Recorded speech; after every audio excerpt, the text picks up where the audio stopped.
the first speaker in in this business what you are doing now.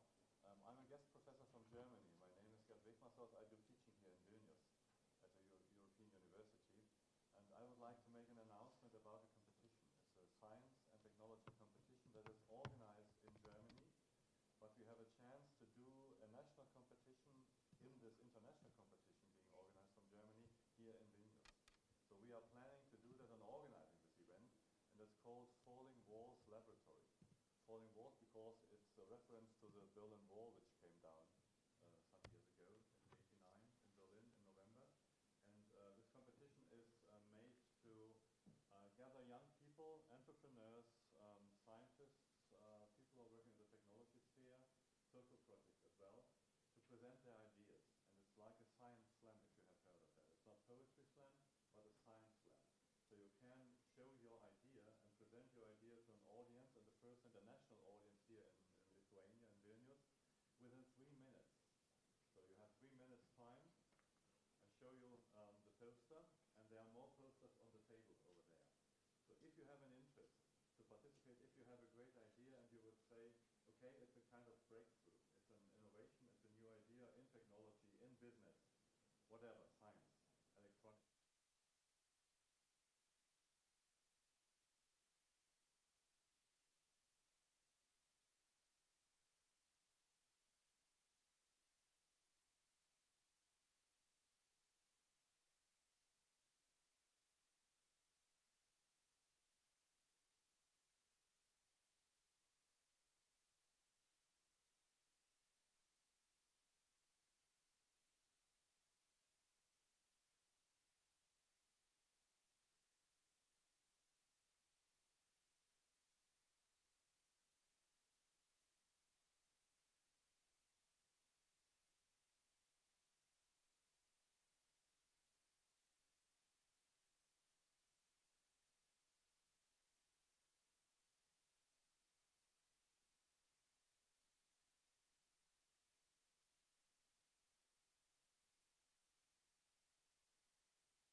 Sveiki.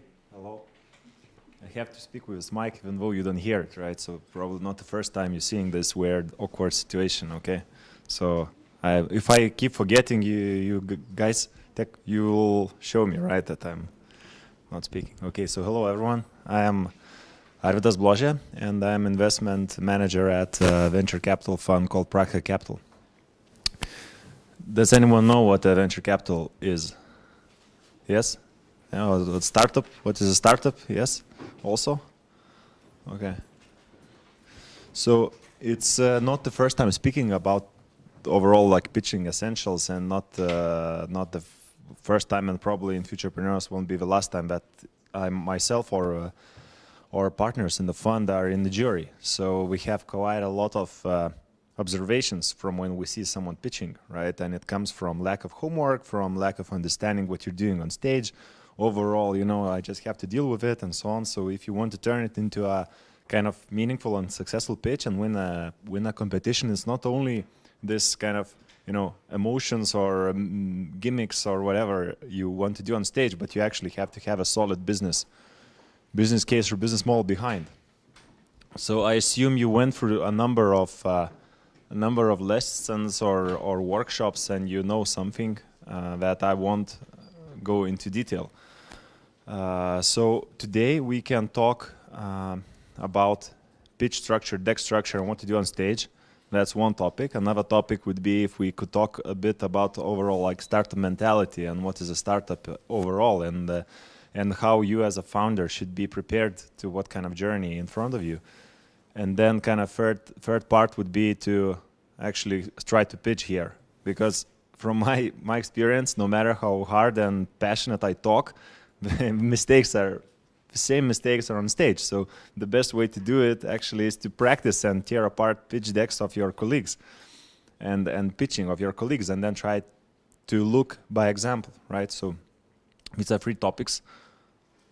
Anyone interested, like, should we go with pitch deck, or you want to also learn a bit more about the overall like mentality for a founder? What is that interests you today? Because I can speak on multiple topics.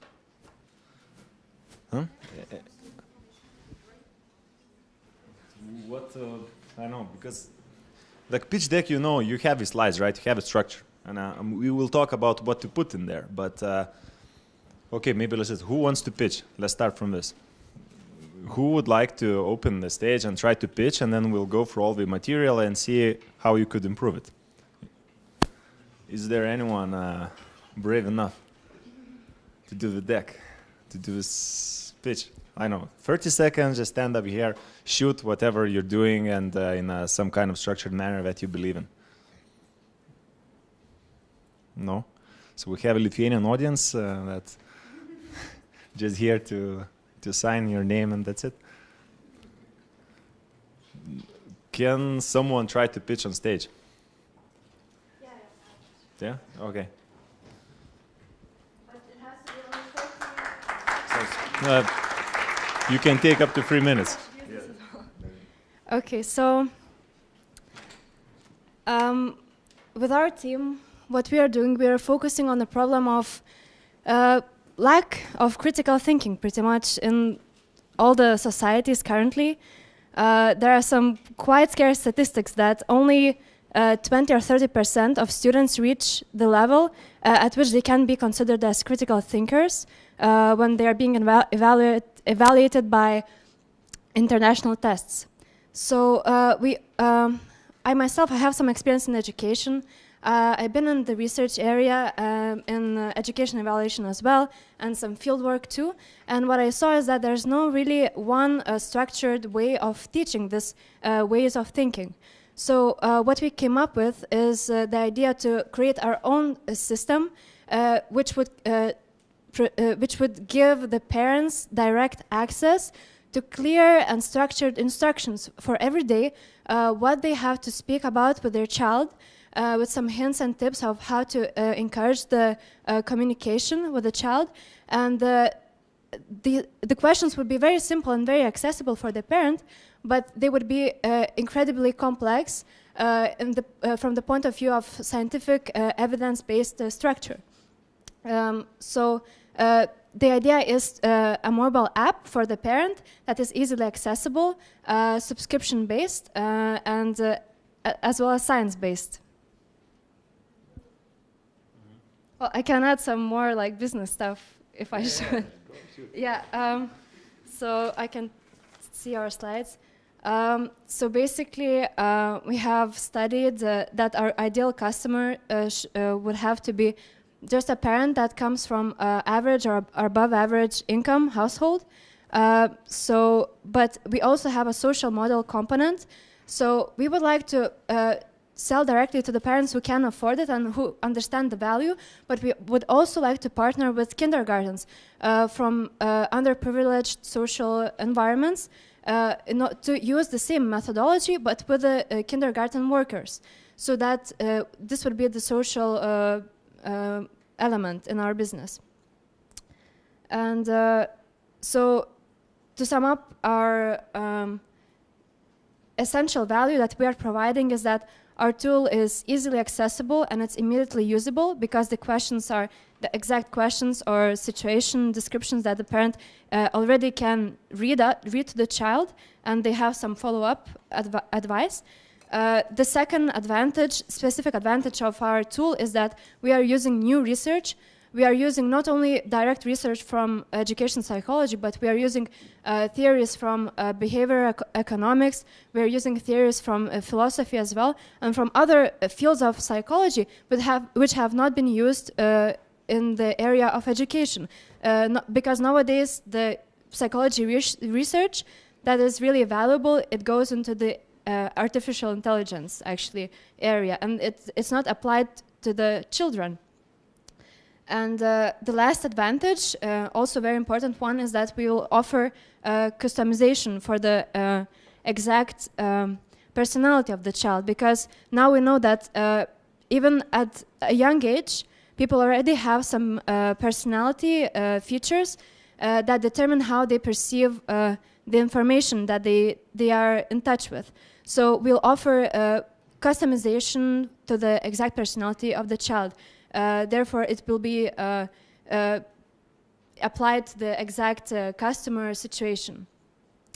Yeah.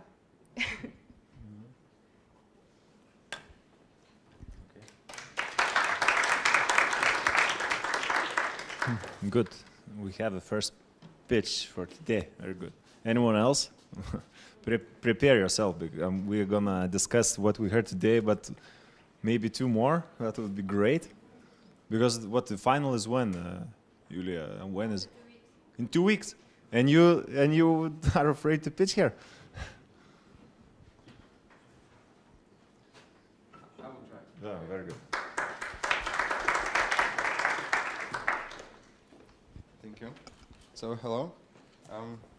Our team and what we're trying to make is the cup, which is made out of hemp, so out of the cannabis stuff. And the idea of this thing, why we should do it, is because like 3 years ago, here in Lithuania we started to grow hemp in an industrial way. So today we have around 2,500 of hectares of this plant growing everywhere, and only just a part of that plant is used. We use only flowers and seeds of that, and the whole cellulose structure is just left to waste.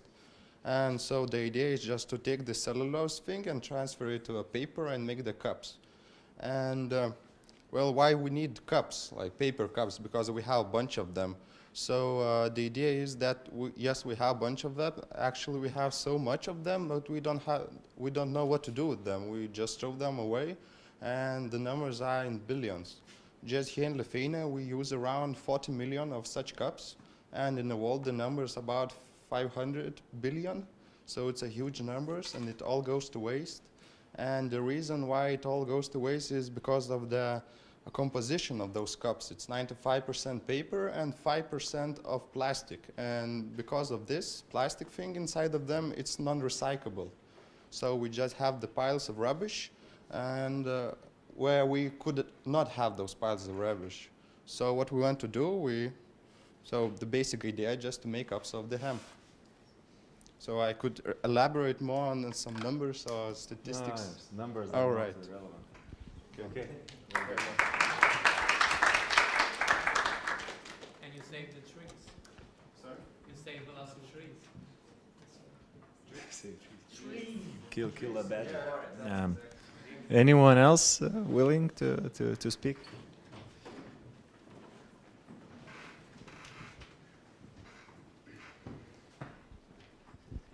Hello, everyone. There once was said, "You are what you eat." This quote was said in the 19th century. Do we have some people who are concerned about the food they're eating? Someone? Yeah, great. So our product is just for you. Could someone tell me where we can find that good food? Markets, supermarkets, in the farm, please. Kalvarijų turgus. You can just go to the fields and pick dandelions, nettles, in the forest. Yeah, that would be great. Places where you can go wild, pick it up. Yeah, but for us consumers, right now we have not a lot of options. We have supermarkets and markets. Supermarkets are selling the stuff and goods who are mass produced. They have a lot of chemics. which causes, after a couple of decades, they can cause you really serious illnesses. In markets like Calvario market, we had a research that 90% of sellers are resellers, and they are selling stuff not local grown. They are buying cheap stuff in the big supplier warehouses and reselling them to the market as local grown and Lithuanian food. Okay, so right now we are developing an online on-demand marketplace where local producers and growers can sell their stuff directly to us, to the consumers. You would ask how we are doing that. It's kind of simple. We're creating an online marketplace which is working 24/7 as usual as e-shop. People can buy goods from local farmers and growers, and they need to choose the date when it should be delivered. The farmer or a grower is getting the notifications of how many products we need to prepare. On the exact set date, they are bringing us their goods, we're redistributing it to the carts which were ordered, and bringing it, shipping it to people, homes or workplaces or wherever they're ordering. By creating a demand, we're cutting the middleman, the supplier.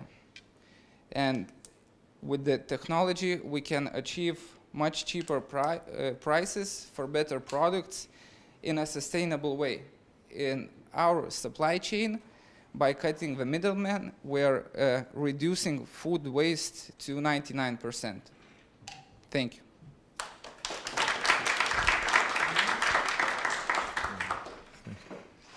Okay, we had three, I think, ideas so far. Interesting ones. And first initial feedback. Like if we go one by one, it's the first time you're hearing the ideas of others, or you heard it before? First time? No. You heard it? You heard it before, or? Yeah, you worked with in groups, something, no? Okay, so first time, right? So okay, very good. So then maybe just an observation, right? If you're pitching, so one thing, very good thing to do in the beginning is just to say, my name is, I'm from company blah blah blah, and we are here to do this and that. It's very important. First thing that when you pitch is just to say your name, company or team you're from, and just this golden line or golden tagline or whatever you want to call it, 7 words or 1 sentence about your company, right? It's just, it sticks to the audience, right? And then you enter the stage and you said it. You set in this 1 sentence what you will talk about and already create expectations. So this is very important at the very beginning. And then you end it the same manner. This was this company doing this and that. My name is what? I'm ready for the questions. So this is very important, and you have to do this. No matter where you pitch, if it's elevator pitch, 30 seconds or whatnot, you just try to do this. So just probably general observation about this. Then if you look about what you have to say in this 30 seconds or whatever, usually it depends on whom are you pitching to.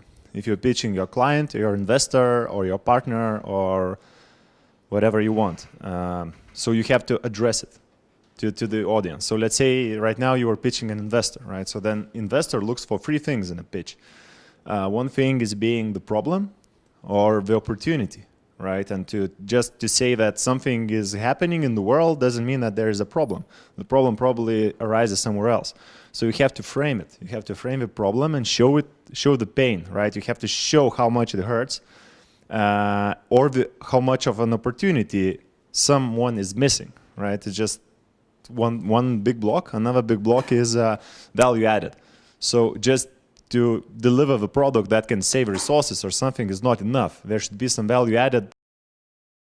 Try, especially when you have 30 seconds, you have to be like a robot, you know, like pitching and putting some empathy, and then try to look like it's not something you memorize, right? And you have no idea what you're talking about, because there are some guys that just put random presenters on stage because they look good and they can speak. So they put a guy that is not associated with your startup, and then you have this awkward situation that the guy simply cannot answer a question, doesn't know what he's talking about, but yeah, he looks good and he talks nice, probably with a nice English language. Okay, so then you have to, when you are framing all these 3 questions, you have to show this kind of passion and willingness and so on, that you understand what you're talking about and it's something that you experienced before, or it's a personal pain. Okay, so this is just overall kind of understanding about pitching. And then if we go one by one to the teams that pitch, right? So let's say the first team was the critical thinking. Okay, so probably just one big observation is the problem itself, right? The critical thinking. Okay, fact is shown that 22% are critical thinkers, but where is the problem? Because yeah, very good. Because it is the fact that it is like this, it's a fact, but then probably there is a problem that these guys cannot do, or you never learn this. The number 1 competence for 21st century. Yeah, okay. I have the proof, but Very good, very good. Okay, so then you see number 1 competence, and it is lacking, and you have to start actually from early days, and then you have to pitch not the child but the parent, and this is very important too, just to kind of show not to show, but to position your solution to this identified problem, customer, and value chain, right? Because look, one thing you have to do is you have to go very narrow and very small, right? The vision can be very broad, and you can talk about butterflies and saving the world from obesity and whatever you want. But then you talk about solution, or when you talk about financials, it has to be narrow. Or when you talk about iterative development, you have to show that you actually know what is your first step. It's not to change the world. Your first step is to, I don't know, just get this, for the example with the cups, right? It's probably to get the proof, I don't know, TRL level, something that you can actually make this, right? It's not just start off with plants, manufacturing, or distribution chain. It's just to understand that there is very small thing that you have to do. So with these kind of wide kind of problems, right, the society involved and so on, it's very hard to kind of narrow it down, but you have to narrow it down to something very, very specific, right? And then it's very hard probably to understand if there's a business model overall, right? If you pitch critical thinking as such, like as a very big, broad stuff, right? And then you pitch it like a society's problem, and then you go down to the actually selling product to parents that can teach later on their child. It's, the funnel is narrowing down to very, very, very small audience probably. And you, first of all, you cannot just pitch them the end product of, let's say, critical thinking, because they have to first acknowledge the problem and then kind of, buy it as maybe buy it as a separate product, which is very hard to kind of, sell them, because I'm selling you something for critical thinking that your child will use when he's 21, right? So it has to be probably integrated learning, something, right? You have to integrate your modules with some other, let's say, learning management systems or whatnot. So it's also for you to decide whether you want to be integrated or whether you want to make something standalone, or how it's complementing some other solutions, or it's integral part, or it's standalone product, and so on. So when you talk up from this big problem, you narrow it down, let's say, to a product sense. Then how you will sell it to your client is also important. Make it better if I mention that the age from 3 to 7 is the critical age to develop. Yes.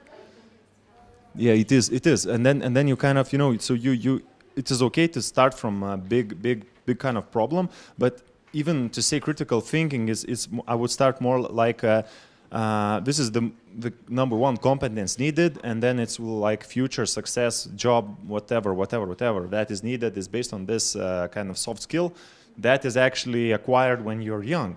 And then you have all these educational products that are not really like, made for this, but it is still a very long shot value proposition. It's there are probably millions and billions of learning management systems that are selling you adaptive artificial intelligence based, depending on your test results, they generate something harder and harder, right? And then you have to also inevitably talk about the competition and so on. Why are the current solutions bad or good, or how do you come in this sense, right? Because this is what a pitch to investor kind of should look like. Yeah, so this was kind of very broad feedback about the first pitch, and then the cups, where we have the cups. Oh, here. Okay, so I think in every Futurepreneur program we have someone that is doing cups, right? Yeah. Last year it was cup collection from coffee in. Someone wanted, no, 2 years ago it was. Someone wanted to collect. Then we had some recycling for cups, so it is good, right? There is a problem because everyone tries to solve it. Then the idea itself that you can turn something into a cup, right? Or that we have some hemp or cannabis grown here. It is good, but then you have to talk, you know, what kind of technology do you have to make it work? Where is your technological readiness level? You have some technology patented, not your own. You want to what? You want to acquire it? It's existing. Nothing. Okay, so yeah, you have to pitch it then. You have to tell, you know, as I'm looking, maybe you have a factory already or a product line built and you just, you know, proved it and then you just need money to scale it. It's on the way. Very good. On the way being TRL is 0, right? Okay, very good. Very good. No, but it's really important just to say where you're at, right? Because the vision is great, right? You want to change the way the cup treatment, right, in all the coffee shops and shopping malls and whatnot. It's great, but then I would assume there are a lot of these guys that are trying to do this, right? And there are reasons why, for example, this or that technology is being adopted and used, and the cost and so on. So you have to address all of these things because probably a cup reach such an economy of scale that its cost is like 1 or 2 cents to make right now. So you have to provide these kind of calculations, not exact, but just, you know, understanding, because there are ways how to acquire, like, not plastic forks but wooden forks, but then you have to pay much extra on top of that, and not everyone in the fast-moving consumer industry kind of wants to pay this extra buck, right? So it's technological feasibility is one part, and then business feasibility is another. So this is what usually we are looking for as an investor. You come in, you pitch this great idea, and then my first question will be, so what do you have? And then it's 0. So your pitch is kind of, you know, about nothing in a way, right? So you have to say that look, I have this idea, right? We have some resources here. We have this process of technology or something that is academically proven. I don't know what is the status with it. We can acquire it, and I want to make this and that and that. Let's say I'm looking for investment team, or something. So it has to be very clearly articulated. What is your aim and current status of your company? Yeah. So and then we had the marketplace. Okay. So this is probably another. I've seen probably 20 or 30 pitches like. Cutting the middleman and making a marketplace, and it never works, and I wonder why. Did you try to kind of, you know, inquire or look at the projects like this, like there are? Yeah, we did the research. We have there's kind of a lot of products analog like this. There is Latvia and Estonia, in UK, in France, and we see where we can be better and do some different stuff than they are doing. Mm-hmm. Okay, because it's really interesting that this kind of organic, or I don't know, food. At one point I thought you're gonna shape blockchain-based solution to track the origin, and now I would just have walked away from this room. But it's good that you didn't. So for this type of project, there are certain limiting factors that are not there. And then, you know, if you come on stage, and I, for example, as investor, have seen 30 cases, and there will be probably other in the jury that has also seen it, and you cannot answer simple questions, or you don't know the underlying kind of failures behind these business models, right? And then we ask you this question and you don't know, then kind of it makes this weird that you're on stage and you don't know as much as, for example, other investors do about your business case. So this is just general observation, kind of more concrete. So what kind of problem is it? Because you started very vague, very kind of broad and vague about origin of your kind of products and so on, right? And then you move to a marketplace which sells. So it's kind of very, I think, far away value propositions, because one thing is kind of one-stop shop, not to go to the market where you have all these kind of resellers, right? Not the origin. Then you have detached farmers that are growing, but they cannot distribute it to end client, because for them it doesn't make sense. It's just too much logistic hassle. So then instead of this, you kind of try to pitch, because marketplace has two sides, supply and demand. So then you have to talk not only on demand side problems, but on the supply side problems. But for a farmer, he has to sell to a big retailer or to a big wholesaler probably in that sense, big amount of products, and then it gets distributed. So you're actually aiming to cut into existing value chain of in the market, right, and offer something interesting. And then we have Baltakarvė, Karpė ūkis, and so many others that are basing their model on subscription, more or less, right? And then you want to build marketplace. So it's also, again, why should there be? It could be like some marketplace with these subscription elements like Barbora or these guys are doing, that you actually have your basket that is recurring. So these are the kind of things how to attack this idea. You want to build something, what exactly, like, should be very clear. I want to build this product, this solution for you to get the local farmers' food on your table.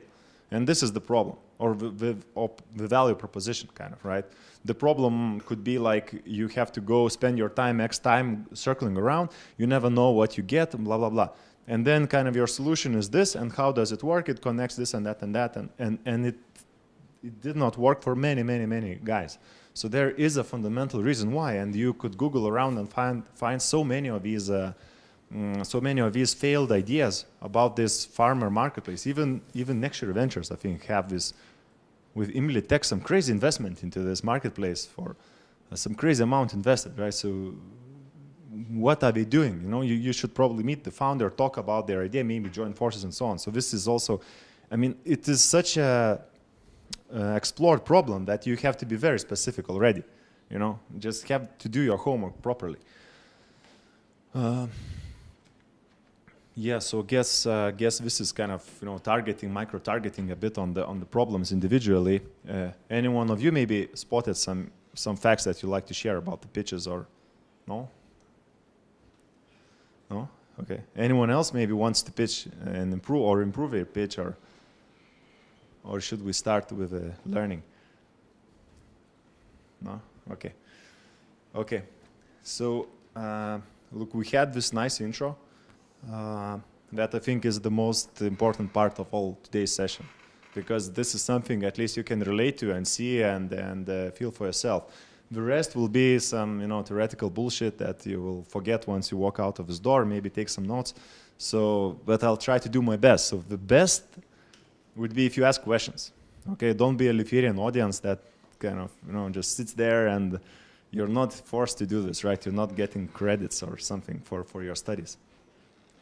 So why I'm in front of you today? Because I'm part of Practica Capital, and we are one of the first institutional funds investing in early stage in Lithuania.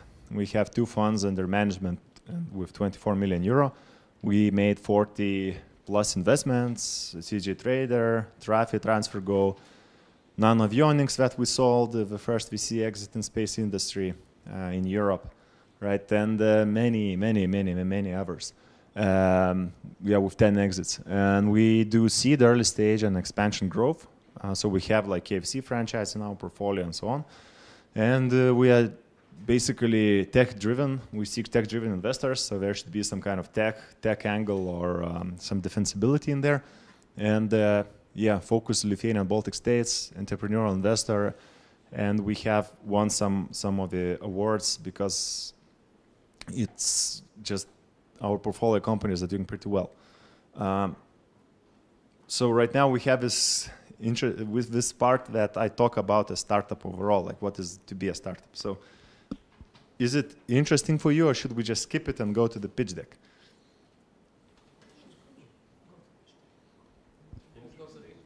Sorry? Let's go to the pitch deck. Very good. Yes? Okay. So then I skip all of this.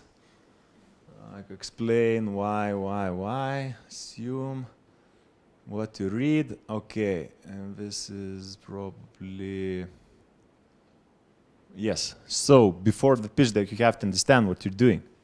Okay, very important. Because there are 4 types of startups, like generically speaking. So the ones that are creating new product, because it's always about new product, right? We understand this.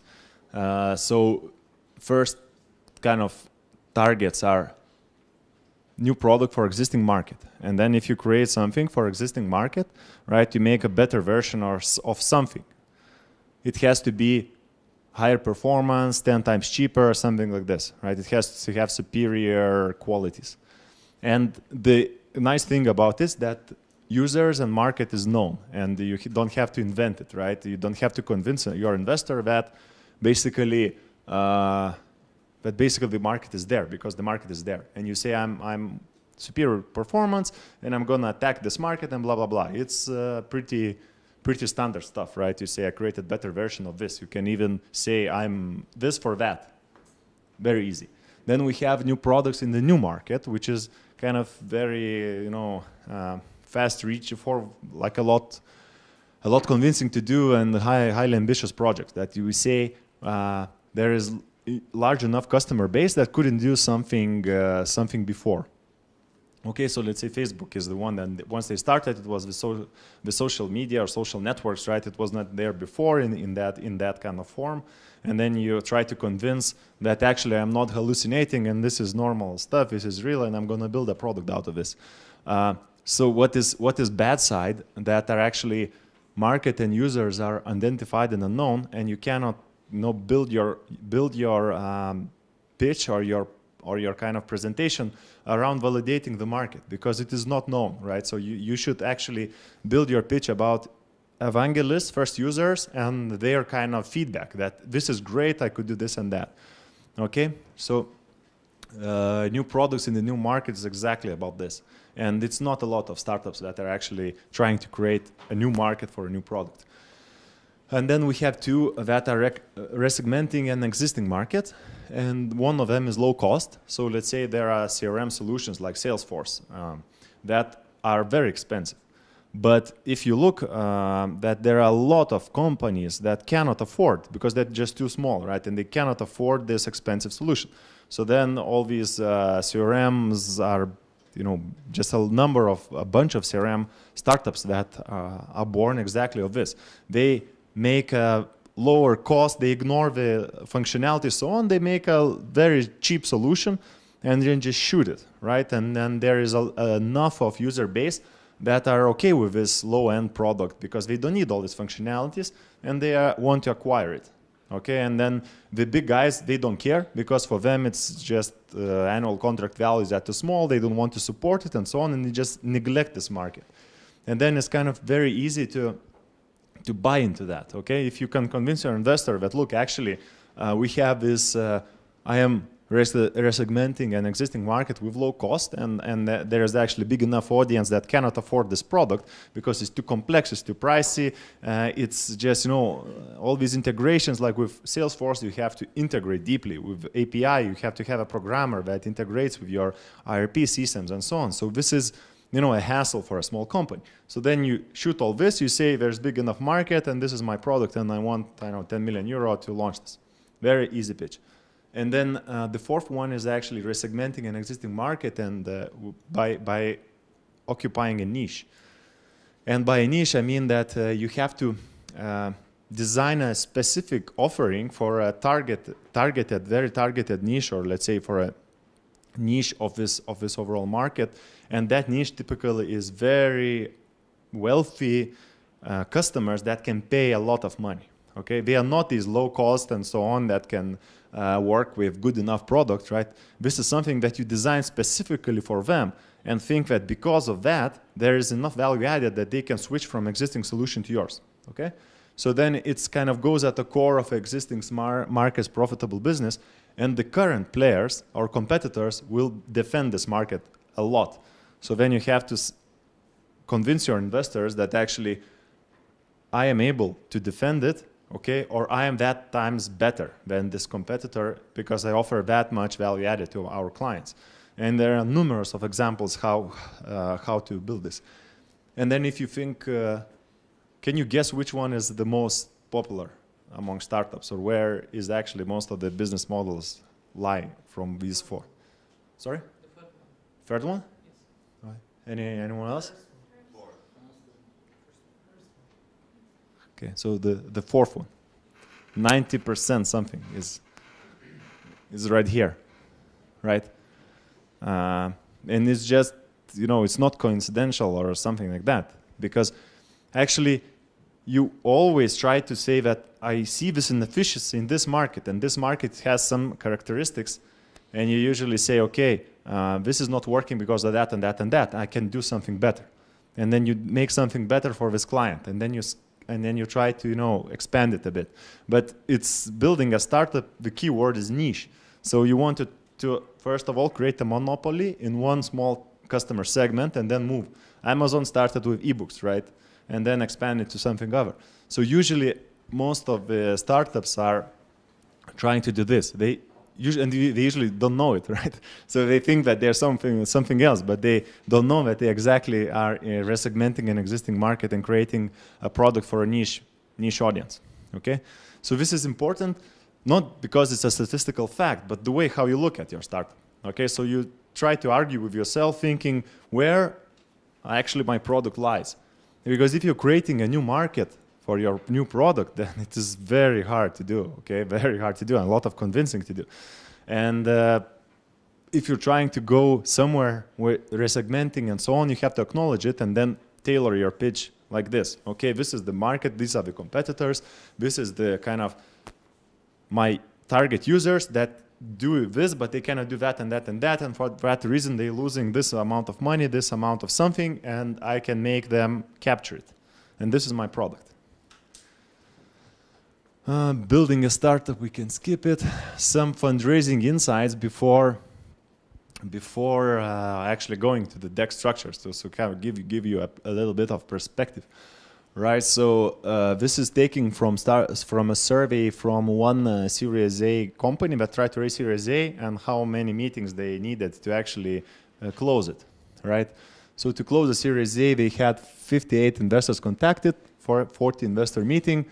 They raised 1.3 million. They took 12.5 weeks to close, and they had about 20 pitch deck length and 3 minutes per visit time. Okay, so this is interesting.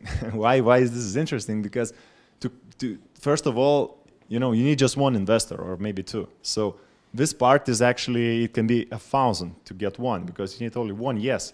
And then you get the lead investor, it will bring you other investors on board, because when someone is leading, then, you know, you get this thing going, fear of missing out, you name it.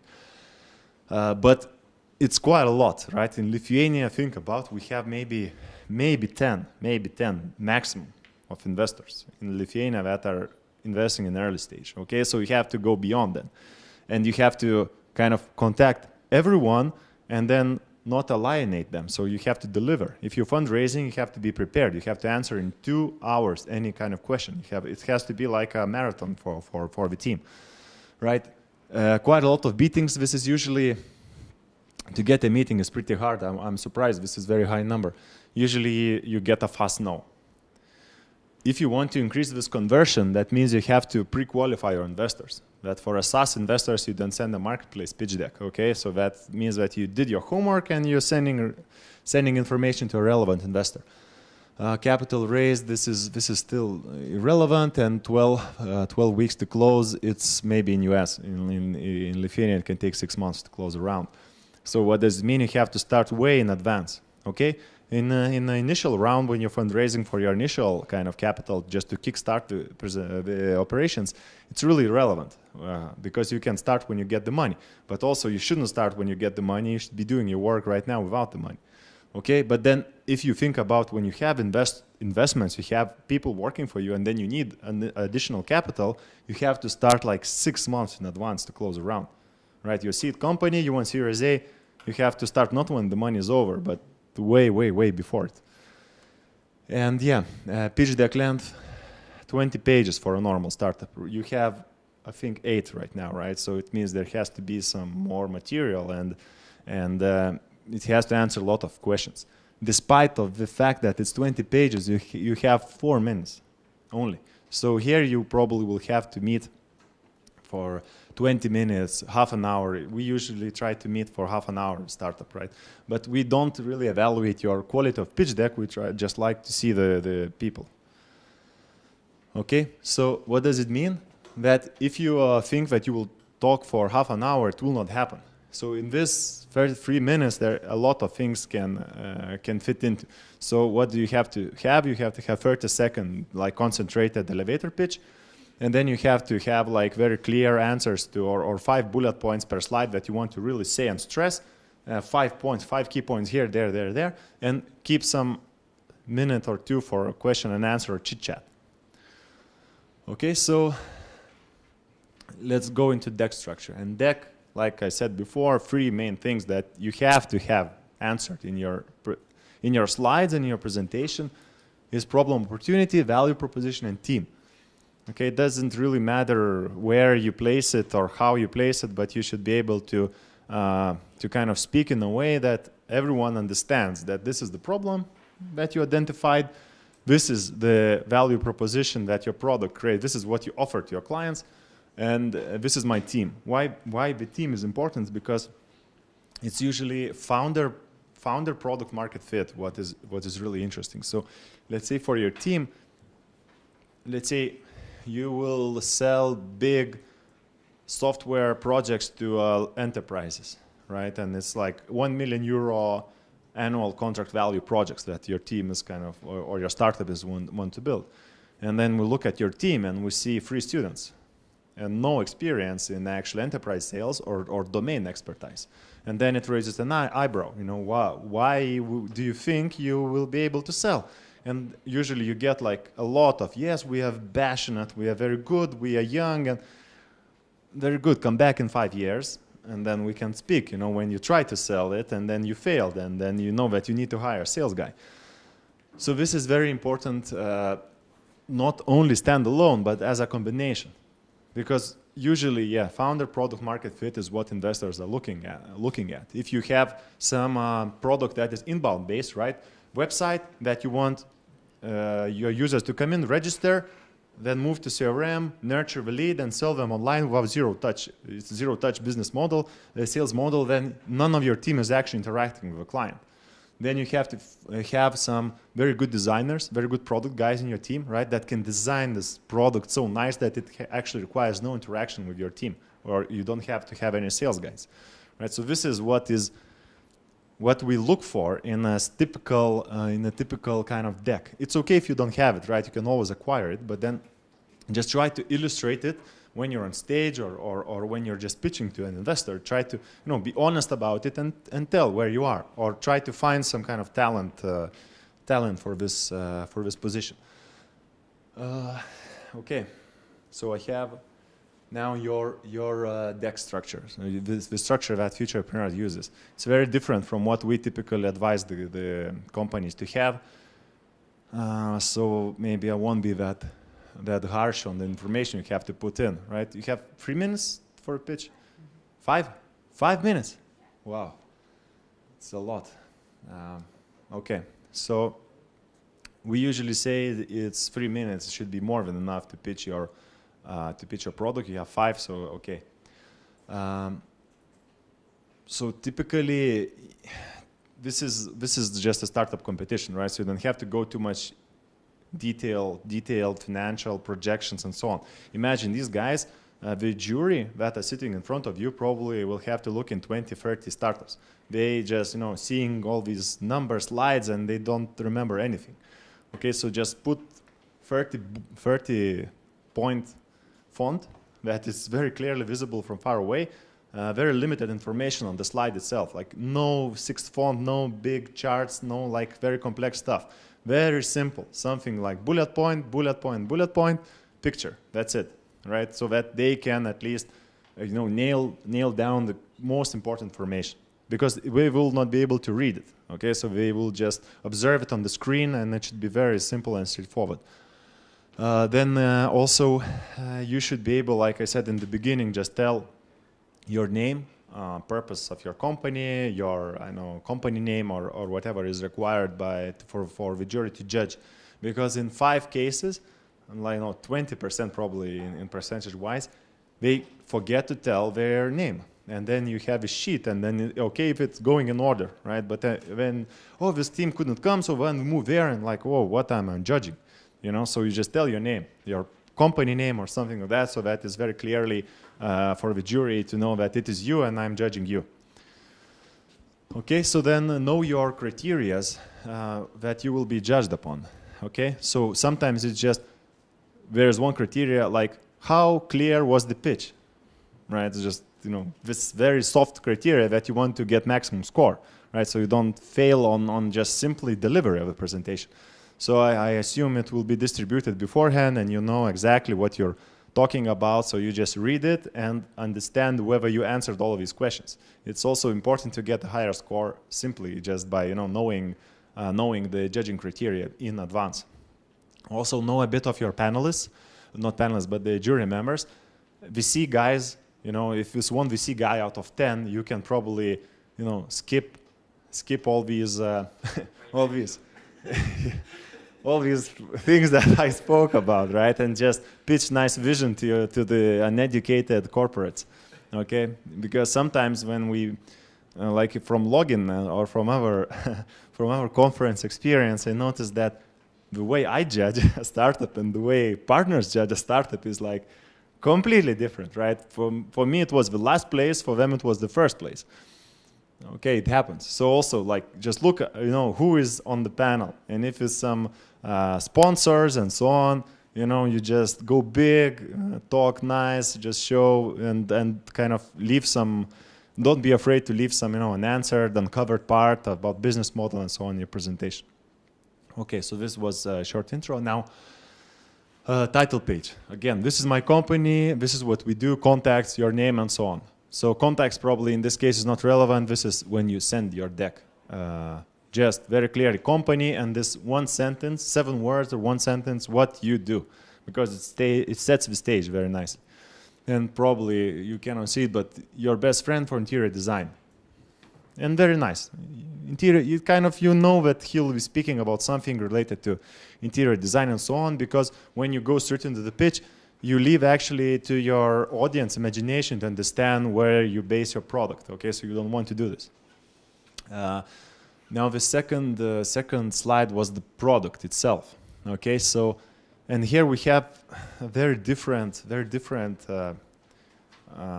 slide structure from what I'm used to, right? Because it jumps straight with a product. So you show I know you cannot show like that you have a mobile app and so on because you don't know what it's for. Okay, so my understanding from the slide is kind of the key word would be packaging. So how you package a product with a problem that you see in the market. Okay, so it would be what is the setting for your product. So let's say depict the market on maybe what we spoke about. So it's a new product for a new market or something like that, right? So my product is built on this inefficiency that we observe in the market. Or this product is to attack this and that inefficiency. So I would assume kind of that the product slide relates to the problem slide. So you have to cover both the problem and the product in this slide. Okay, and what kind of inefficiencies and what kind of client problem and opportunity do you see? Because when we, let's say we spoke the first team that spoke about this critical thinking, right? So it's one thing if you think it is a problem, right? Or you think, or it is your problem because you felt it, but it really doesn't matter. What matters is if your client thinks or the market acknowledges that there is a problem.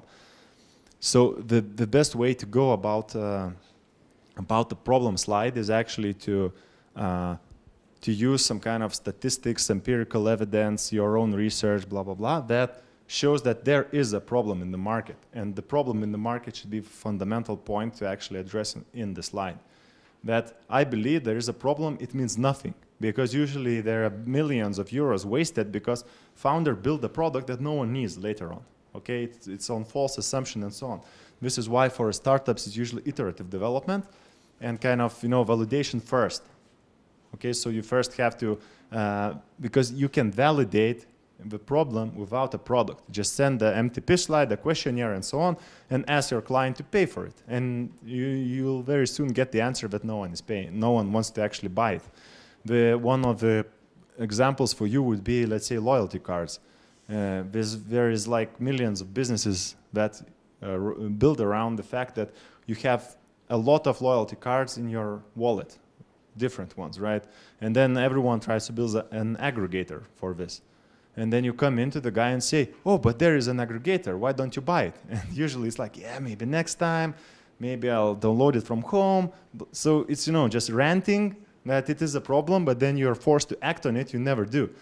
And then you have to adjust a lot of your kind of understanding of the problem in the market in terms of conversions and other stuff. So just, just don't take it for granted that there's a problem because I believe in it. It is relevant. The one thing that validates the problem is if someone is paying for it or someone is doing something about it.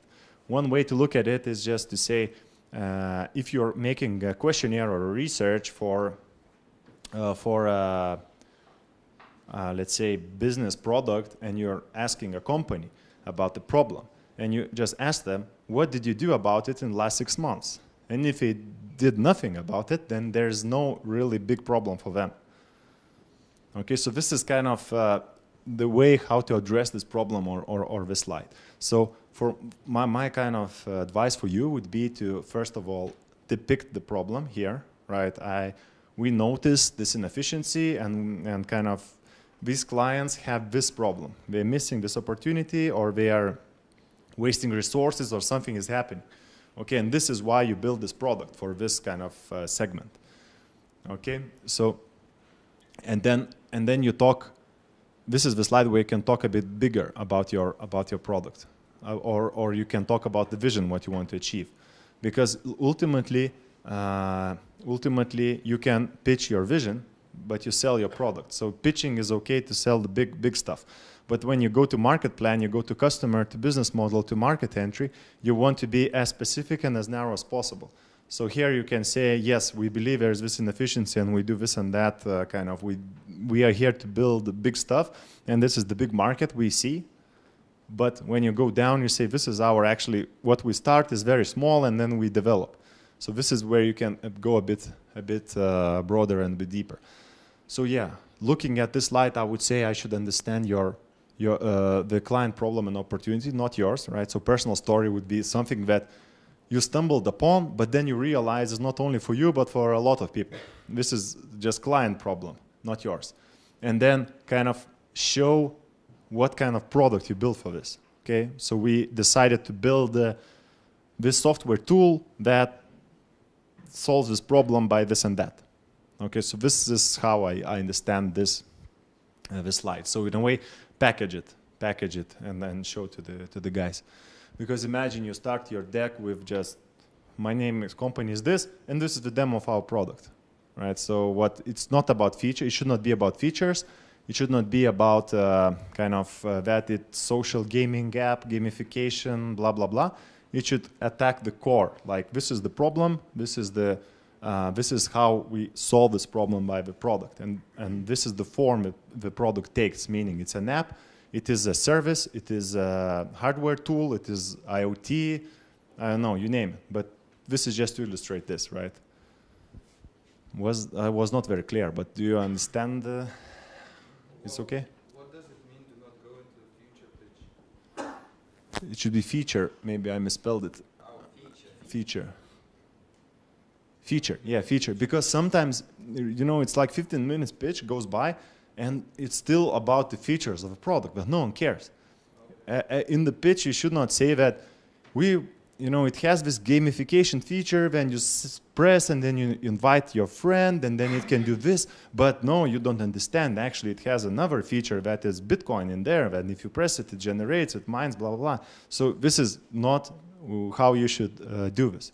It should be like what kind of value added it creates for your customer in terms of return on investment, resources saved, and so on. This should not be about features at all. Because we, for example, as an investor, I believe that you will be smart enough to actually make a product or enough features or add features that are needed for the client. But for me, I want to understand the business, not the kind of features you put in to make your customer happy.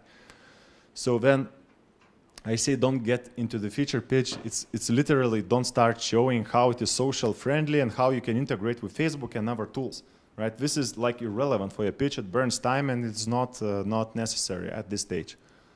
Okay, so it's like the product, the software for the, let's say, problem that sales guys spend too much time qualifying leads. So we build an automated tool in the form of a plugin on a browser that helps your sales guys to score leads faster. And then you show some pictures, and this is it. Okay, you don't go that actually the guy can press here, it links with LinkedIn, blah blah blah. You don't pitch this detail. Okay, so you package the problem together with a product, and this is what the slide is supposed to be. And then the customer. Okay, so the customer is the slide that you should define it.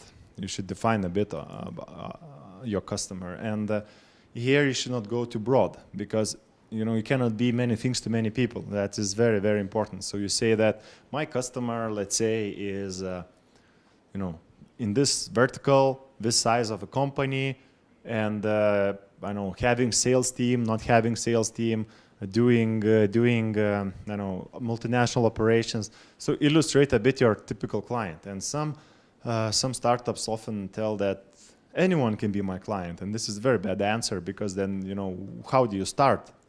Who do you approach first? Because some of them are more likely to convert than others. Okay, so this is just to show a bit of an understanding. What is your client? And then it is a bit easier to calculate total addressable market.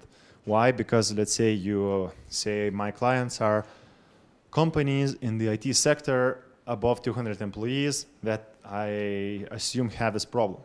Then you go to LinkedIn, you go to UK, you filter the companies and get 20,000 companies. Okay, let's say, or in Europe, 20,000 companies. And then you can say, okay, these 20,000 companies are my clients, potential clients. You multiply by your pricing or whatever model that you want to charge them, and you get total addressable market.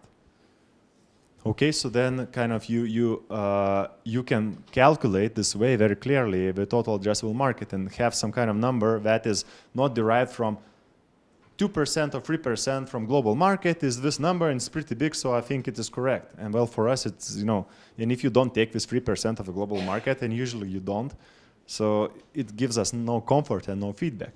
But going this bottom-up approach and saying, okay, there are 20K of these customers, and they probably, based on our pricing, would be, I don't know, 100, 200 million euro or 20 million euro of annual revenue potential, and this is what you should show here.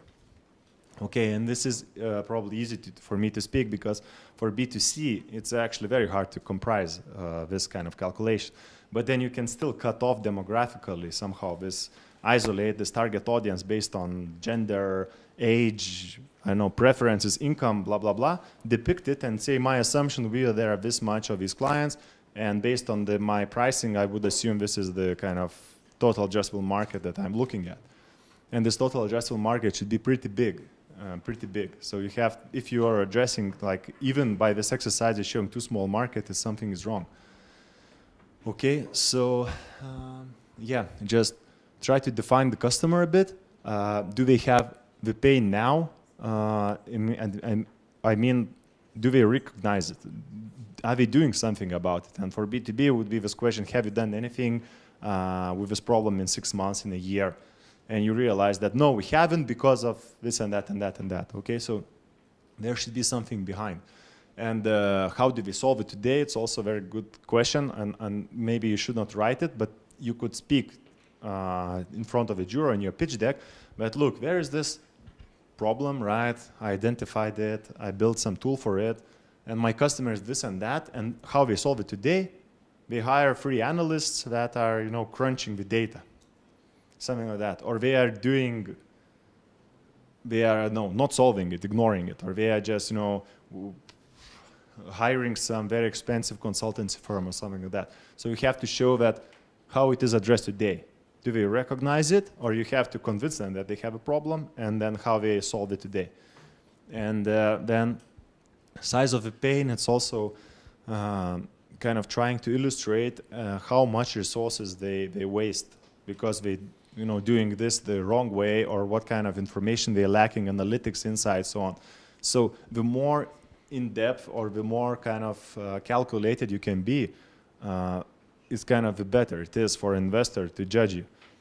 Okay, so here I think for futurepreneurs it might be like, if you want to answer all of these questions, it should be probably too hard for you. But if you spend some time just thinking about it, okay, it would be more than enough. And if you can at least draw the customer profile, kind of multiple data points about the size and so on, and kind of try to, at least to your understanding, understand how they solve the pain now, and do they have it? Do they understand that they have it? Are they solving it? Are they reaching out for solutions? And what are the typical solutions that they actually using right now? Okay, this would be very good. This would be very good. So then you would avoid the question from your jury. So what are your competitors? Okay, because you will usually get this question. So you should have to know the customer and where to find it. And then business model. Okay, so business model is something that is very broad concept. And if you want to go like full in the business model, one slide won't be enough, because actually like it's actually the purpose, the business model canvas, and so on, so that you can build around. Okay, so it actually depicts how organization creates, delivers, and captures value. The capturing part is actually often omitted by the startups, because it's not enough to create value. Like airlines, they create value, right? They just deliver the people, to places. But the tourism or travel agencies, they capture bigger value because of it, on top of the airlines, right? Because they are the guys that are actually having higher margins, businesses. Okay, and airlines are living off selling and trading airplanes and so on. So this is also important. Then just thinking about business model is how much value you create for your clients. So you have to understand, I create this value because I save something, I enable something, I do something, right? This has to be very clear.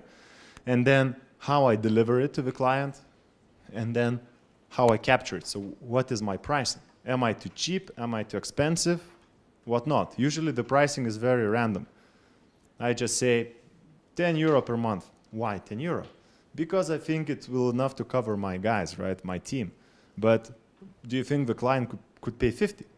I don't know. So then you have to have some basis for your pricing exactly on the creating value. So, and delivering is kind of relating to your costs a bit. So you have to know exactly what kind of value you create for your client, or at least provide some assumptions here. And capturing is also very important, because it's very important to capture it. So your pricing should be right. And so with the business model itself, right? So what is the setting of the market, and what are the key players? It is important because sometimes you don't sell to your end client, right? Sometimes you sell to a distributor that sends to the client, right? So you make a product, let's say for some plug-in product for, I don't know, woodwork industry, or AutoCAD plugin, or Autodesk plugin, but you're actually selling through distributors, right? So this business model should address it, because it's just impossible to sell to such a small value contract directly to a company. So you choose a distribution business model.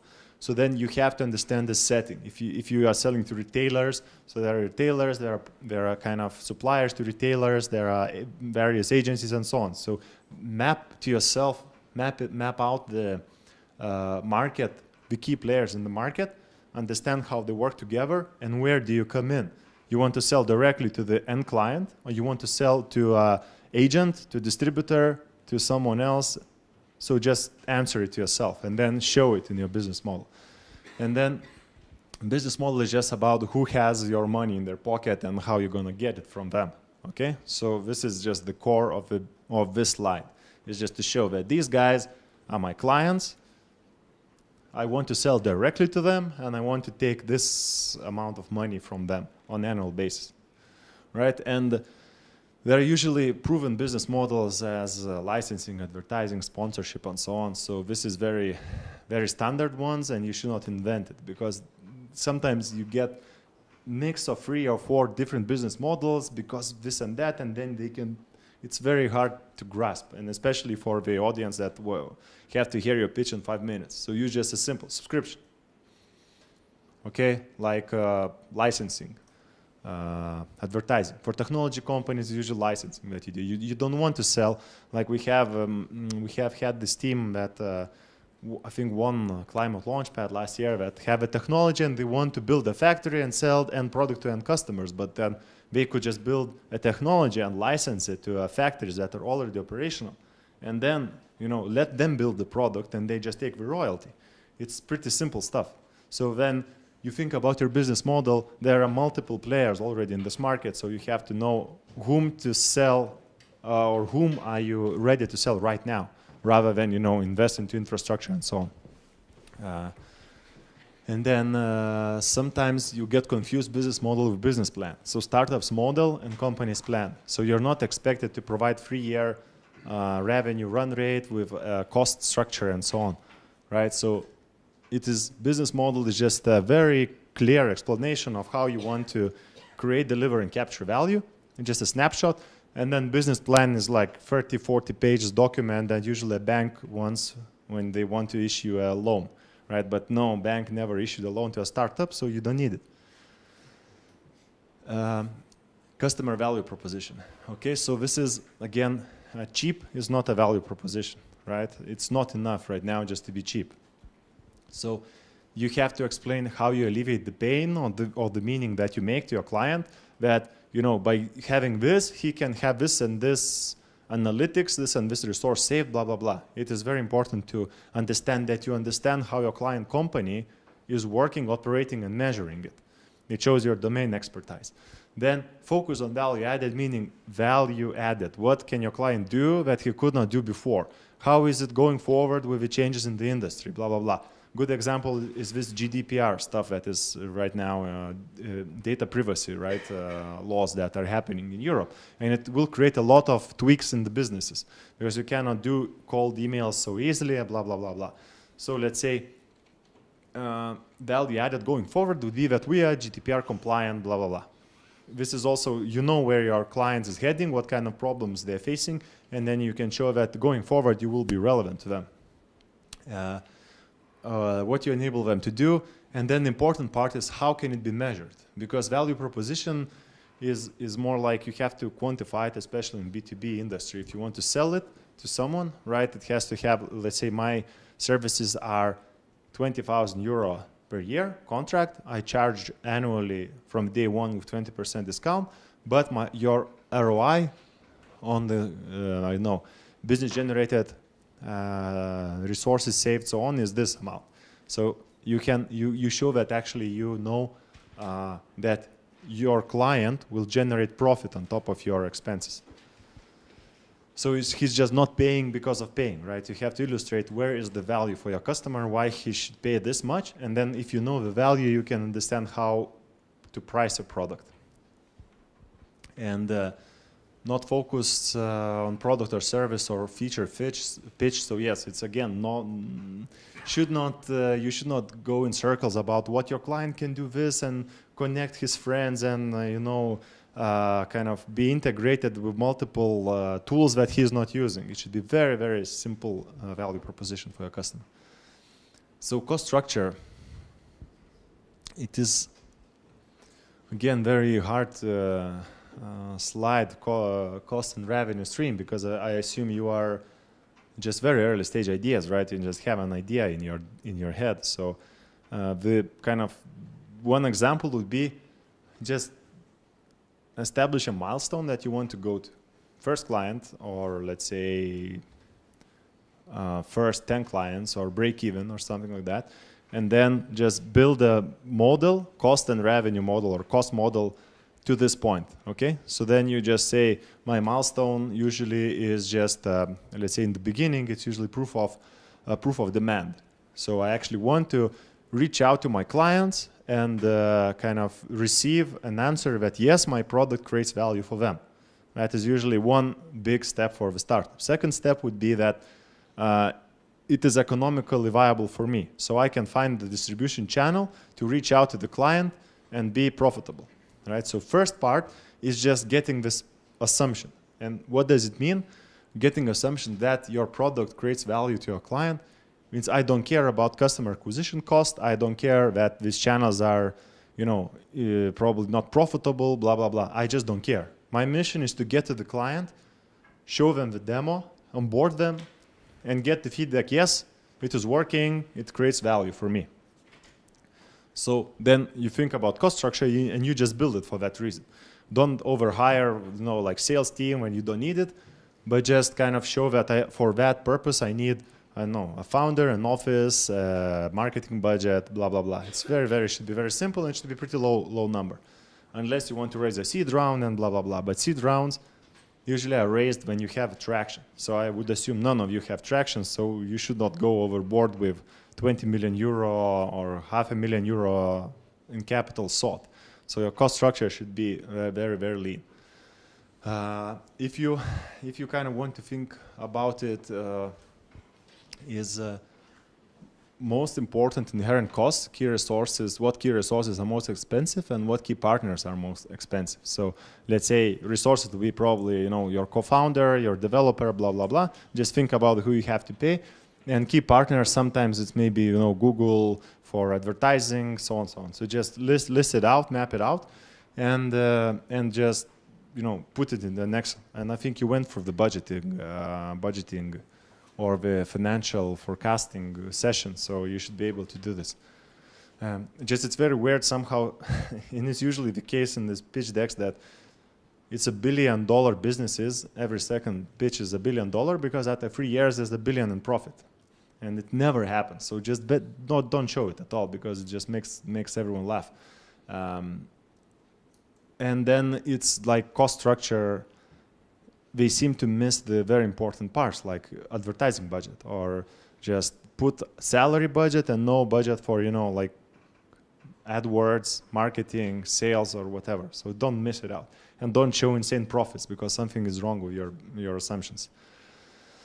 So here is like for what value the revenue streams will talk for what value the customers are willing to pay. Potential for product packaging, it means that you can bundle some products together. Whatnot is not like you just package a product in some kind of box. And then just understand revenue streams, pricing mechanism, show some assumptions about pricing and so on, that is monthly, quarterly, annual for subscription business models.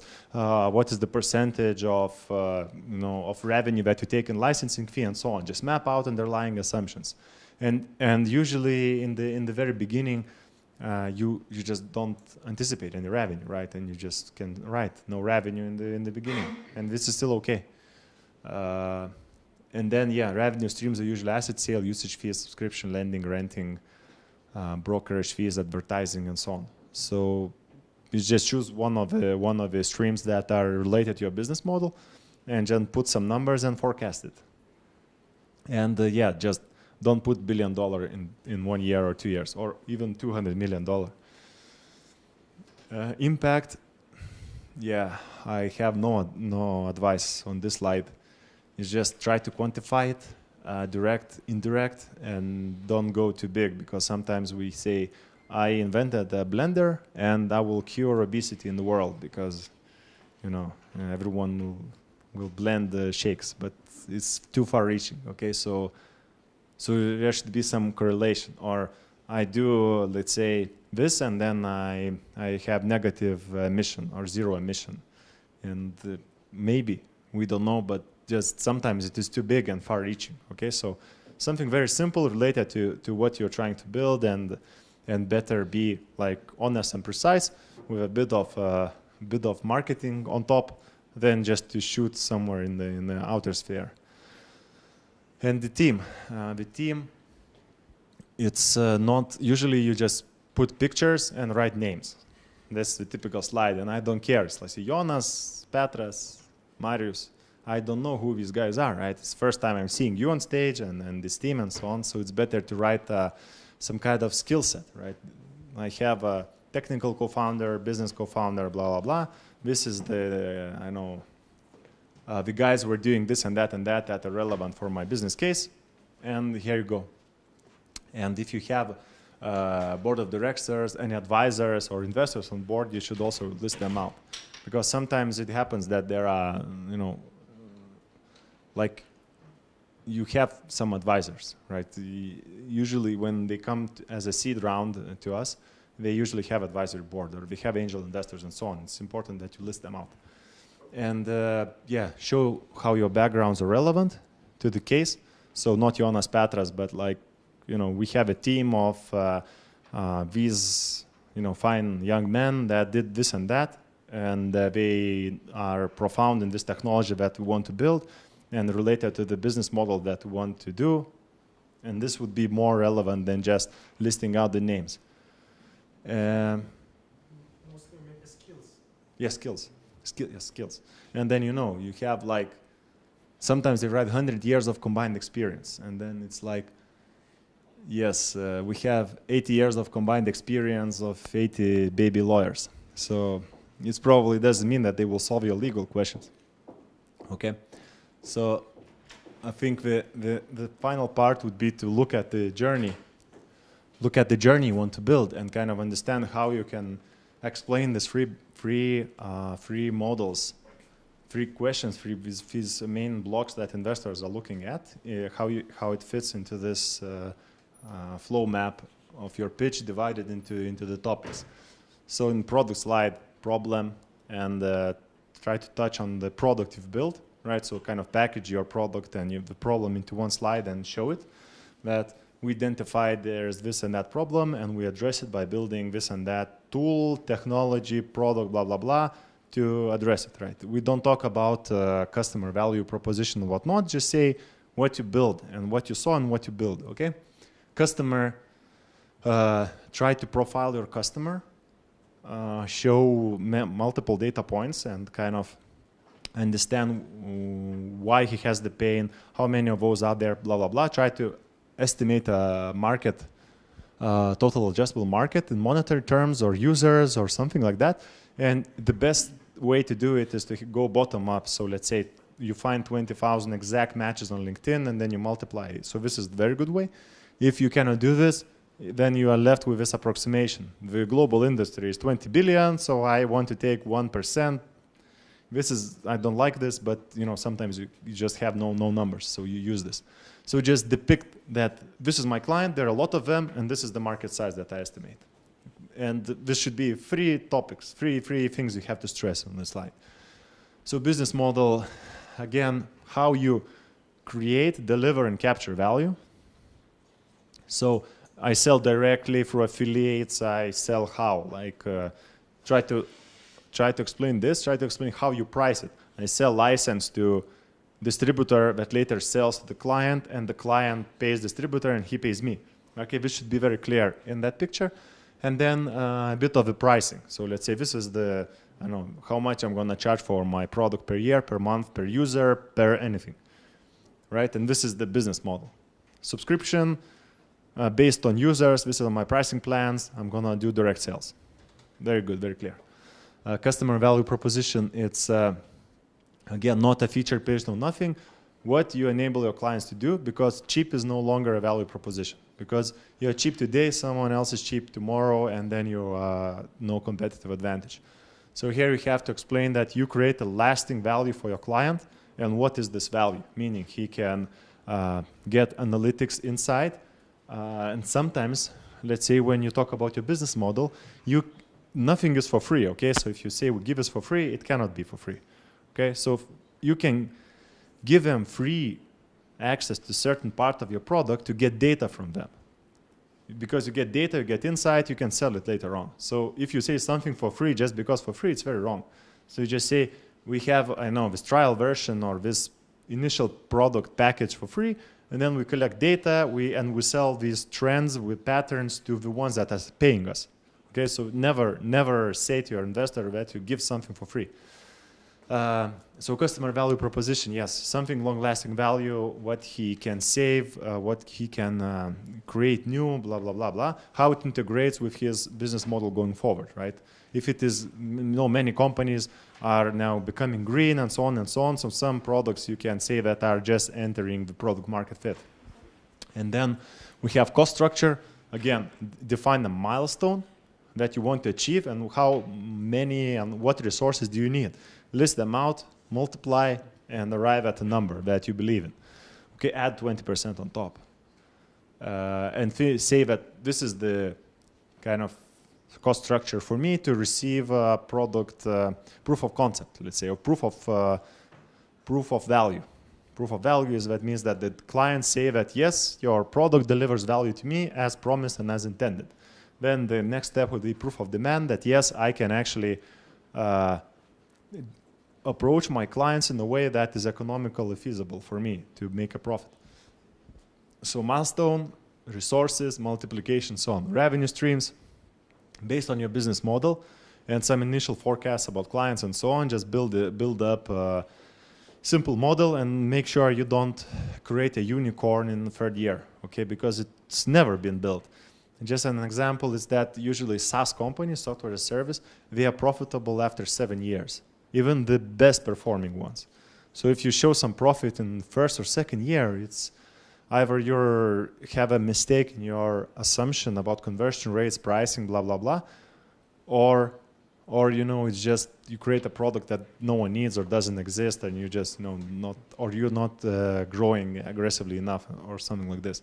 So just have some sanity check and avoid it. Impact, I understand this is the purpose of this. Yes? Can I ask about slide number 5? Yeah. So before you suggested that we might plan our budget according to milestones. So should we do this as well according to the next milestone? What are our costs? Or do we have several already milestones? Should we do like several piles of? No, I think it should be something, one cost structure to go somewhere, right? And I'm not sure, Julia, do they need this 3-year forecast? Are they required to provide some 4-year, 5-year? It would be nice to have like 2 or 3 years in advance, but it depends. Okay. We usually advise that they select the customer growth or during on geographical scale or during segments, like one segment is there, the bigger one is over there, and then with the. So you want them to make a business plan in a way. Kind of.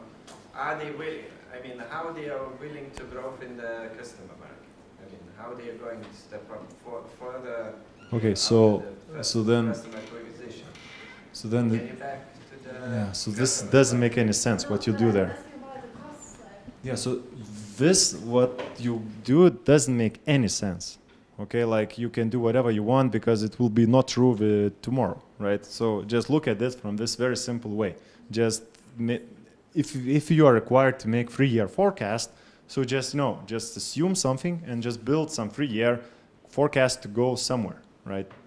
Let's say I want in first year to reach proof of demand, so meaning no revenue, probably just pilots with the client. Second year I want to reach out to many clients to test, let's say, business channels, distribution channels, so on, and prove that I can be economically sensible.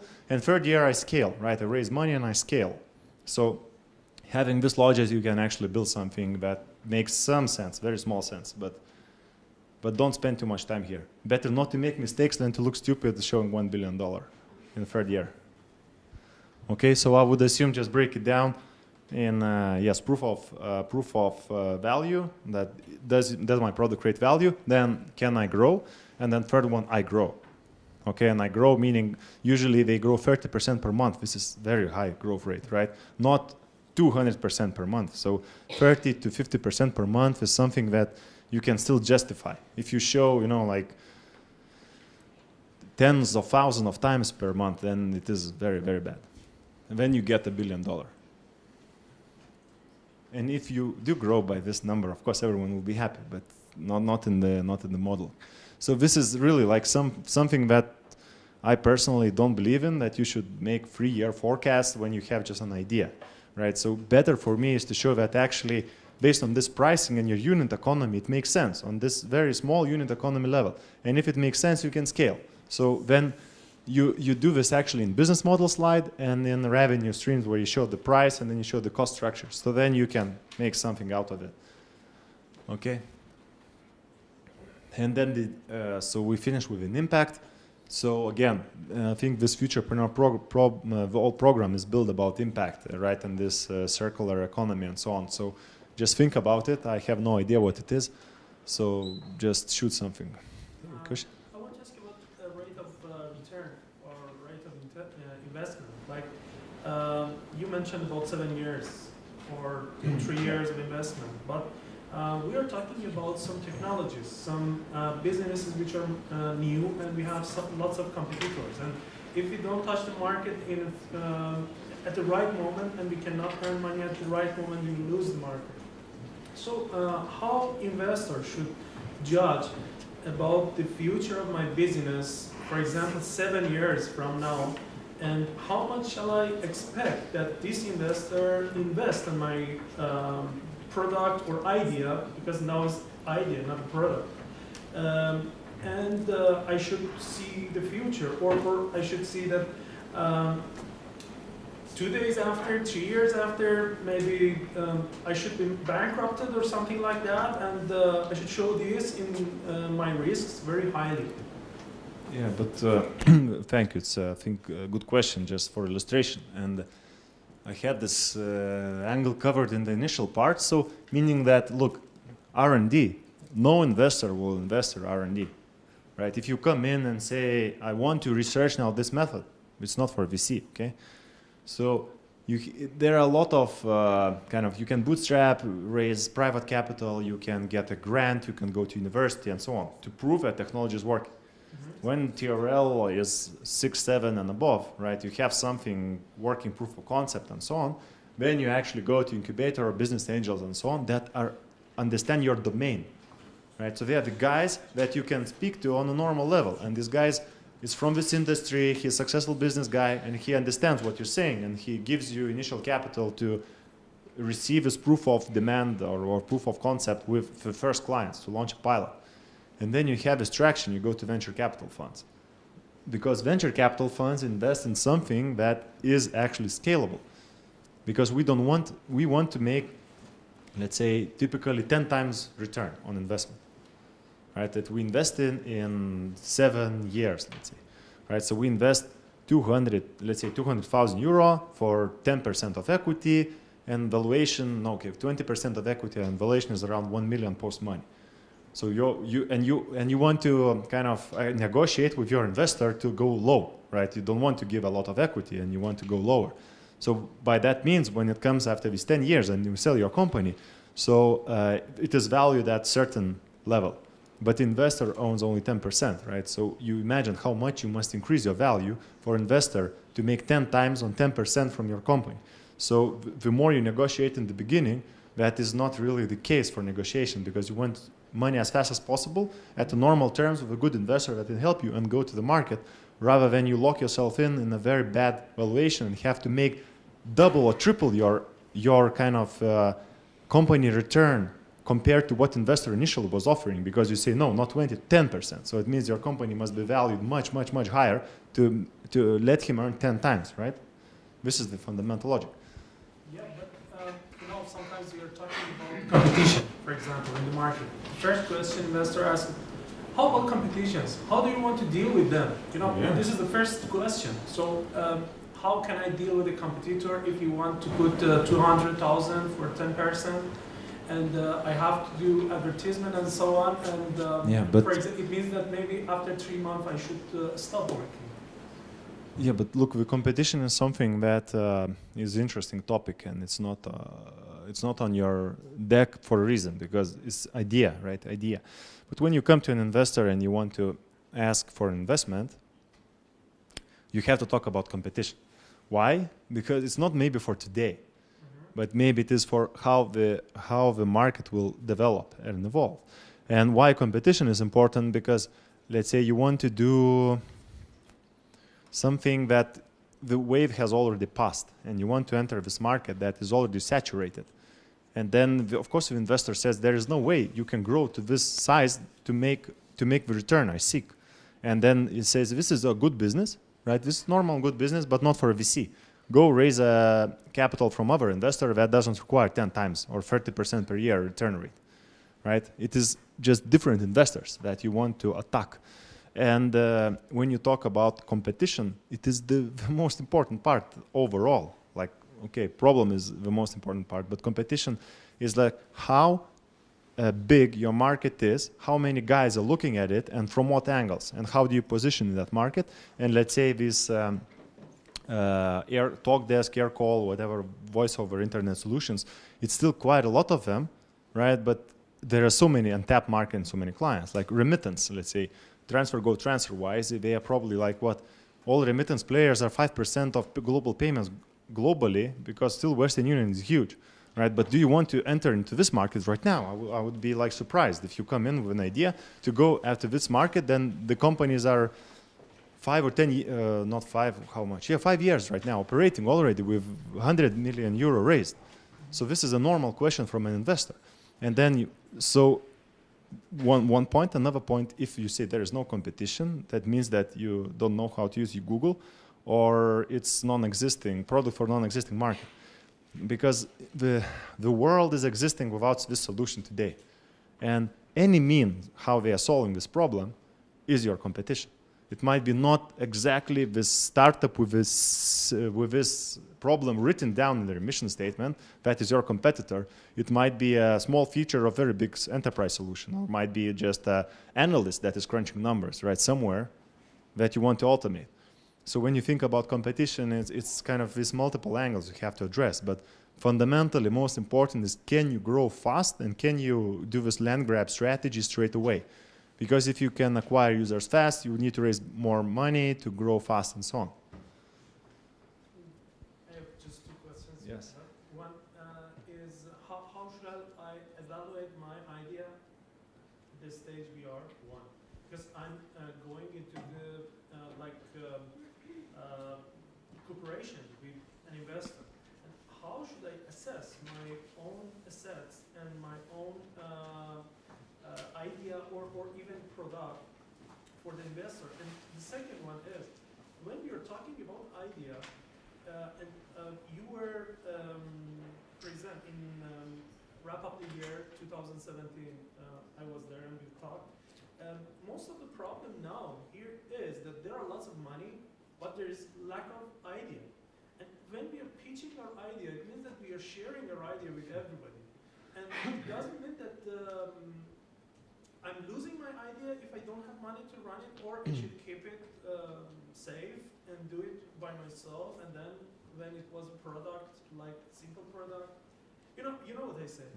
Yeah, but it's like, if ideas would be worth something, I would be a billionaire, right? Because I heard so many ideas that I would be very rich, but they are not, right? They are not. Just to have an idea, it doesn't mean it is executable and you can build a business. Because investors don't invest in ideas, we invest in execution. So let's say you spotted an idea, it's good for you.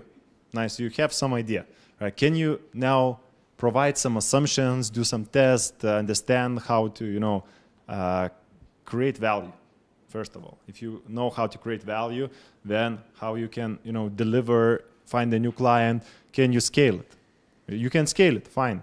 And you can capture the value, you go to investor, and then you raise money.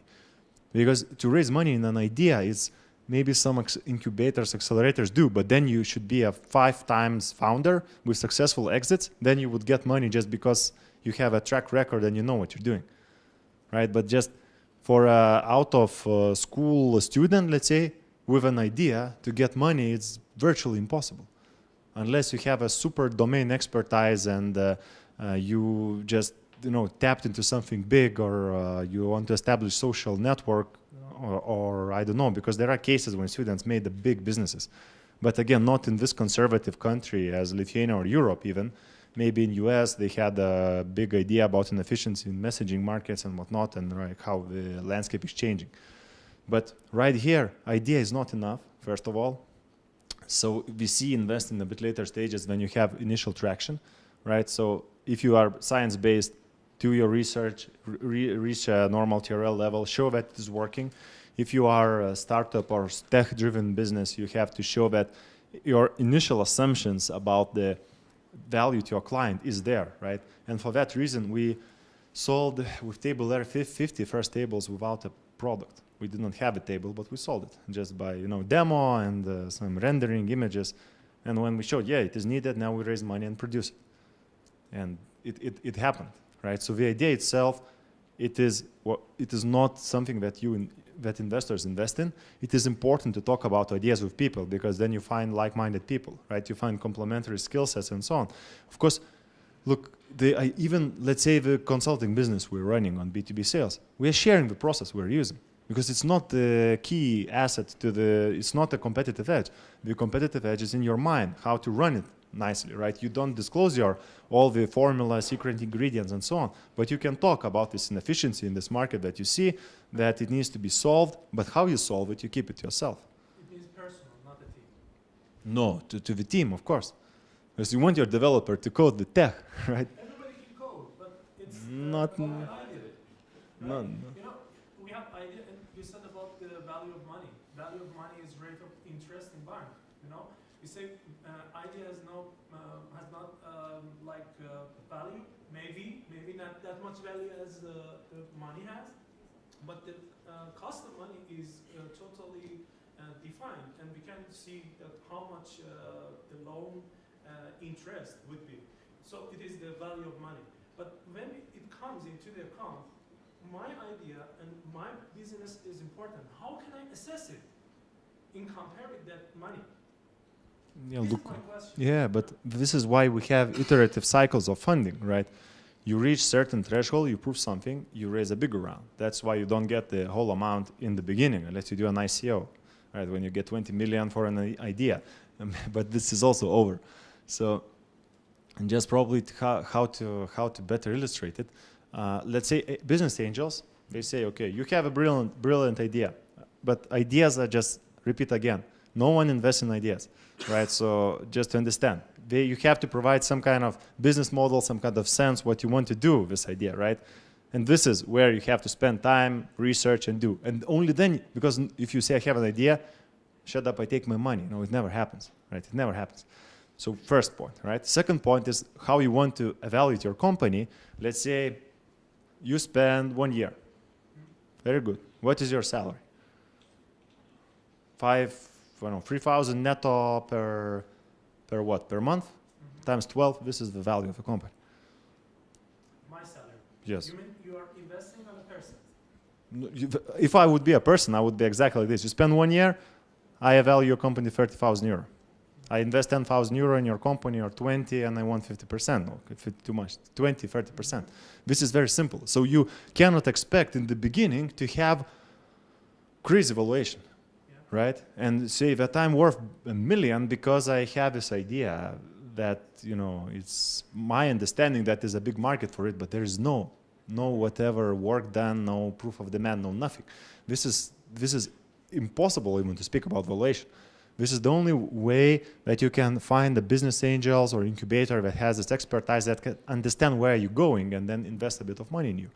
But when you come to the VC angle is a bit different. They also don't want to have a toxic capitalization table. So it means if they take too much, later on it will be impossible because Series A, Series B, Series C, and then the founder gets squeezed out a lot because there's new capital coming in, right? And you dilute. So it is not about only the valuation of your company at that given point in time that you are concerned.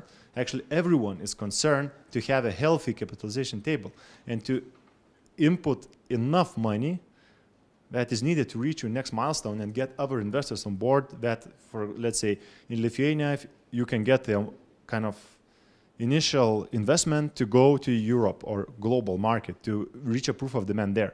When you want to build a business from like 20 employees to 500, it's not many funds here locally can help you. You need some UK fund or global fund and whatnot. So this is like this iterative development that is required for your startup and also from investor side of it. Right? You need other expertise and so on. So then you kind of value your company and what can you do with the money till the next milestone. You count it back, and then you have your kind of valuation right now. And it's typically ranging from 10 to 20% of equity you have to give away, right? And only the best teams with the best founders with previous exits or whatnot can actually push valuation down, because it's very hard to negotiate when you did nothing before, right? You have an idea, you have some experience maybe, and then you want to be worth 2 million. So I don't ask now, more, maybe later. Okay. Any other questions?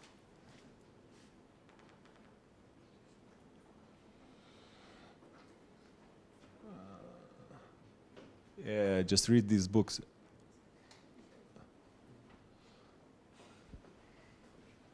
The Mon test is the best. Just read it, and then you will understand many things.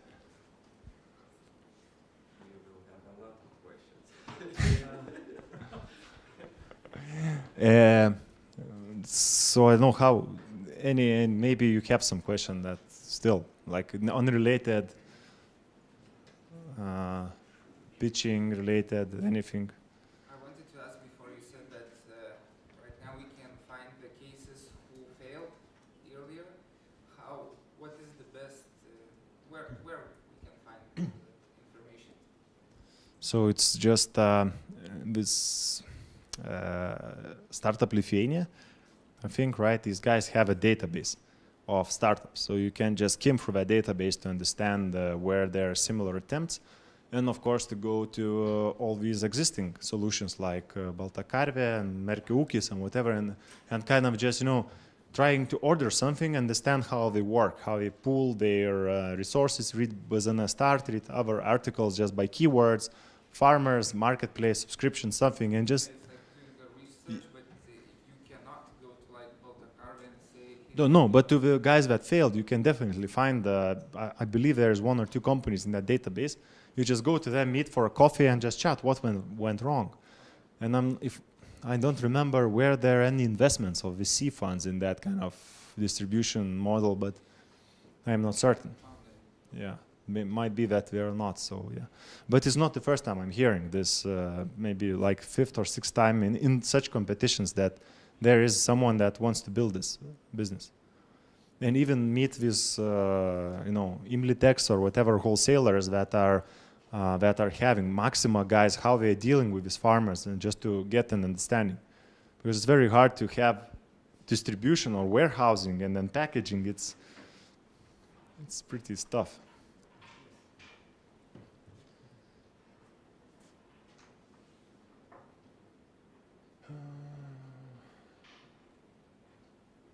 Okay, so we still have 5 minutes.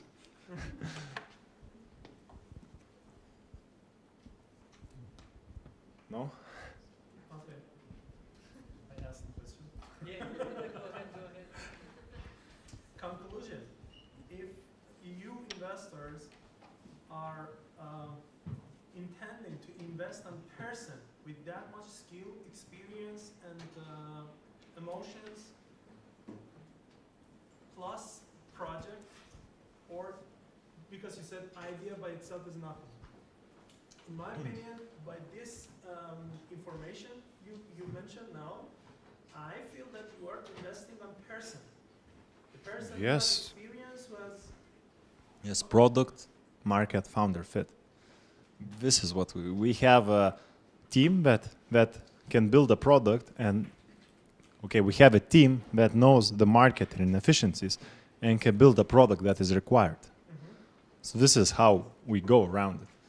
Because we have a lot of good guys, and we have, I don't know, 12, 15 maybe failed companies. So we did something wrong, and we did something that they didn't have enough of ownership mentality, they didn't, cover all the angles, were not resilient enough, did not pivot enough, and so on. But we bet on, we made a bet at that time on their on underlying assumption that there is a market, and we managed to prove it. Yes, there is a market, but then some product was wrong, some business model was not working, and you had to put a lot of effort, right, or find ways how to make it work.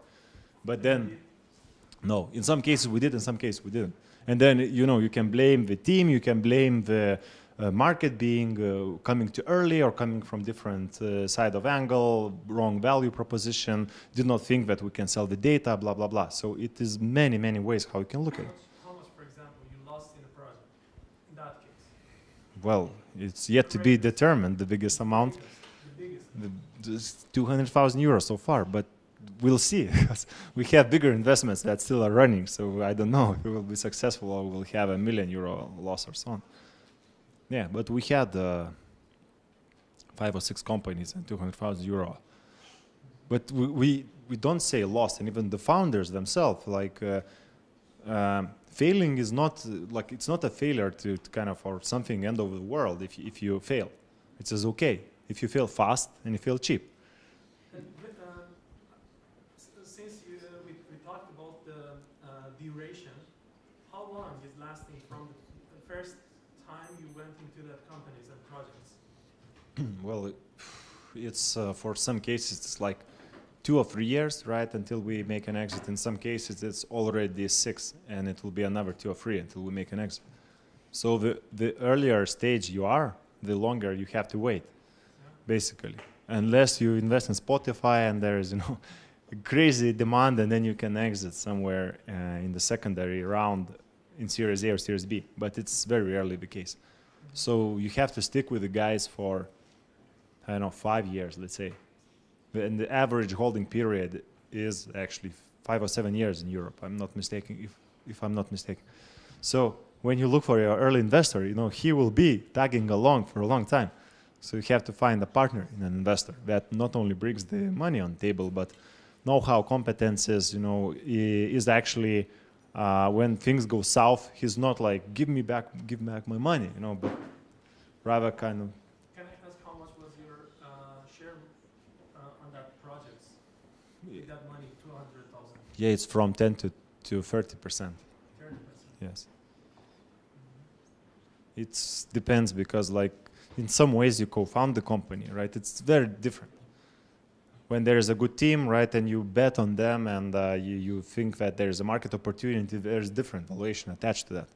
And how about the best case you have invested on?